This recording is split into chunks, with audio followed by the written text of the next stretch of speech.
In this video, we're going to take a very brief look at how we see that syllabus for your course and where it is in the MyCC, on the MyCC page. On the MyCC page, you will see that it is actually in the left side menu, just with the word syllabus, like your other links would be.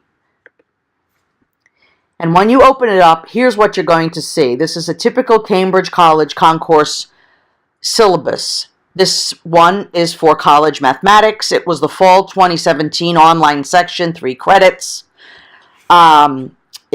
There's the contact information description. There are no course objectives, but the teacher has student outcomes. There's the book.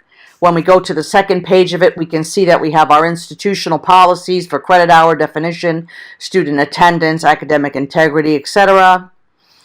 And then on the last couple of pages here, we have the Cambridge College, the directions for how to get onto the library resources, and the actual schedule. This was a 15-week course, and you can see here the teacher has put what the dates are and her assignments. They went to Khan Academy.